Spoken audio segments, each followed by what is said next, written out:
Jammu Kashmir police के जवान हो, अफसर हो, आम आदमी हो, चोर हो, डकैत हो, आतंकी हो, कोई भी हो, कानून सबके लिए बराबर है। ये बात deputy general police R Swain ने पूरे विभाग को ऐसा लगता है घोल के पिला दी है और सबको ये बता दिया है कि अगर कहीं पर भी ऐसा कोई मामला बनता है जिस मामले में पुलिसकर्मी इन्वॉल्व है तो उस मामले में कार्रवाई बाकी मामलों से ज्यादा तेज रफ्तारी के साथ करें। उसी का नतीजा है कि लगभग 8 पुलिस अफसरों के खिलाफ कार्रवाई हो चुकी है। इन पुलिस अफसरों में 2 एसएसपी हैं, एक एसएसपी है, एक एसपी रैंक का अफसर है और उसके अलावा 6 और ऑफिसर हैं जिनके खिलाफ जम्मू कश्मीर पुलिस ने ऑलरेडी मामले बना दिए हैं और इंक्वायरी इन मामलों में शुरू हो गई है। थोड़ी सी तफसील मैं आपको इन मामलों की देना चाहूंगा। पहला मामला तो आप जानते ही हैं, वाकिफ ही हैं उस मामले से आप, उसी मामले को दोबारा से आप तक पहुंचाऊंगा। वो मामला है रिटायर्ड एसएसपी शेख महमूद का, इन्हें मोदी के नाम से जानते हैं। इनको लेकर पुलिस के पास इनके ऊपर आरोप ये है कि ये इलीगल लैंड डील्स में साजिशों में शामिल थे और उसके कारण जो है अवतार सिंह का मर्डर हुआ और इसीलिए अवतार सिंह के हत्या के मामले में शेख महमूद का नाम भी आया है और इनके खिलाफ एफआईआर नंबर, जो मेरे पास डिटेल है, FIR number 39/2024 under section 302, 307, 323, 447, 120 B है। दूसरा मामला, ये गंग्याल थाने में एफआईआर लगी है। दूसरा मामला बहुफोर्ट का, इसमें पुलिस स्टेशन बहुफोर्ट में एफआईआर लगी है under section 107/2024 under section 304 B IPC.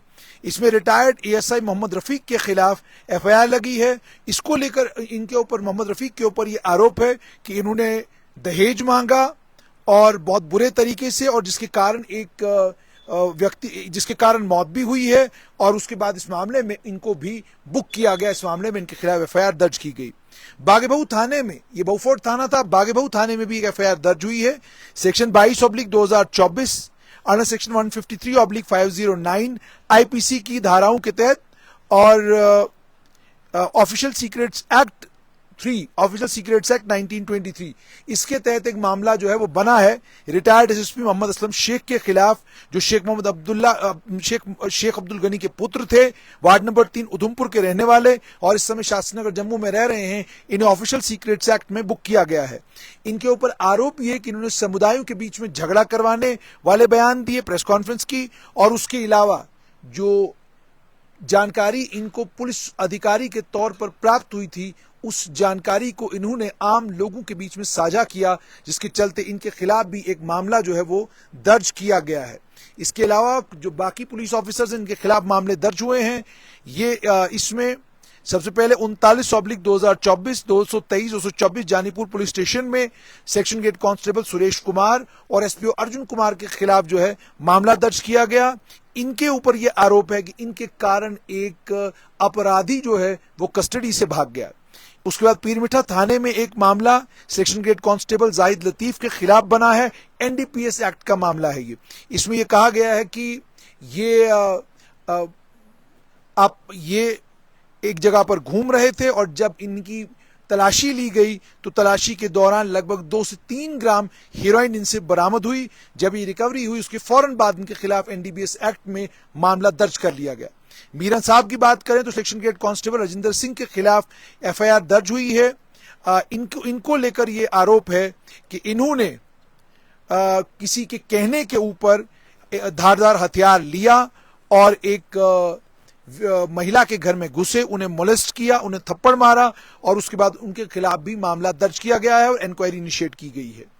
उसके अलावा आरसपुरा थाने में कांस्टेबल नवजोत सिंह के खिलाफ एक मामला एफआईआर दर्ज हुई है 87/2024 की अंडर सेक्शन 8, 21, 22, 60 एनडीपीएस एक्ट की।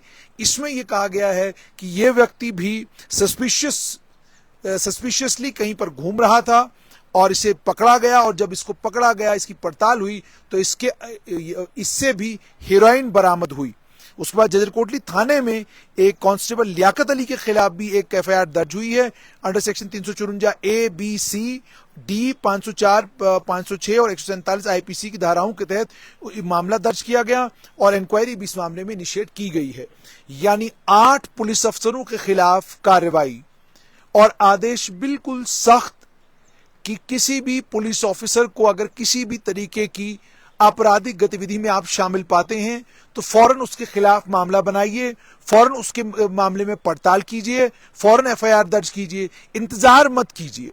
और यह भी कि कोई कितना भी बड़ा रसूखदार पुलिस वाला हो, कोई कितना भी बड़ा ताकतवर पुलिस वाला हो या किसी की कोई भी किसी के पीछे कोई भी आदमी खड़ा हो, उसे करप्शन में लिप्त होने के कारण, आतंकवादियों के साथ सांठगांठ करने के चक्कर में अगर कहीं पर भी कोई ऐसा आरोप लगता है तो मामले में पड़ताल भी होगी और कार्रवाई भी होगी। और ये केवल जम्मू संभाग तक सीमित नहीं है ये कार्रवाइयां, बल्कि कश्मीर संभाग में भी बहुत सारी जगहों पर इसी तरह की कार्रवाइयां हुई हैं और दिशा निर्देश बिल्कुल साफ हैं डीजीपी आर स्वैन की तरफ से कि ना अपनों को बख्शा जाए, न उनको बख्शा जाए जो अपराधी हैं, न आतंकियों को। यानी मुकम्मल तौर पर ये कि जब आप कार्रवाई करने लगें तो कार्रवाई करते वक्त आपको बिल्कुल जहन में इस बात को नहीं रखना है कि इस आदमी की अप्रोच कितनी है, ये कितनी ताकत वाला आदमी है। अगर किसी भी आपराधिक मामले में कोई भी लिप्त पाया जाता है उसके खिलाफ फौरन कार्रवाई की जाए। यानी पुलिस विभाग को में सफाई करने का अभियान जो है वो डीजीपी आर स्वैन ने शुरू किया है। यह अभियान शुरू तो हो चुका है, लेकिन क्या यह कामयाब हो पाएगा? क्योंकि जाहिर सी बात है, जब आप सिस्टम में आते हैं, आप सिस्टम के अंदर परिवर्तन लाते हैं, जरूरत इस बात की कि जो परिवर्तन आप ले आए वो परिवर्तन इतना पक्का हो कि सालों तक वो परिवर्तन पुलिस विभाग में रहे और उस परिवर्तन के चलते पुलिस की छवि इतनी सुधरे कि लोग पुलिस को में इतना विश्वास और इतना यकीन करना शुरू हो जाएं कि कोई भी मामला बने लोग खुद पुलिस के पास आकर जानकारी दें। तो ये 8 पुलिसकर्मी हैं जिसमें एक एसएसपी और एक एसपी रैंक का ऑफिसर है जिनके खिलाफ जम्मू कश्मीर पुलिस ने कार्रवाई की है और दिशा निर्देश बिल्कुल सख्त हैं कि किसी को बख्शा न जाए।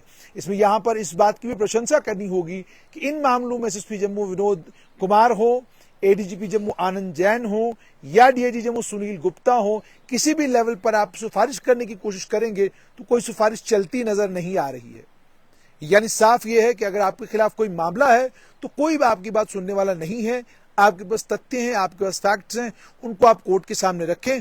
कोर्ट आपको कोई रिलीफ देता है तो आप वहां से रिलीफ लेंगे, लेकिन जम्मू कश्मीर पुलिस में अगर आपके खिलाफ कोई कार्रवाई करती है तो उसके बाद अगर आप अपने रुतबे, अपने दबदबे के कारण कोशिश करेंगे कि पुलिस को दबाव में लाएं, पुलिस को अंडर प्रेशर लाएं और किसी तरीके से अपनी जान बचाएं, वो अब इस दौर में मुमकिन नहीं है।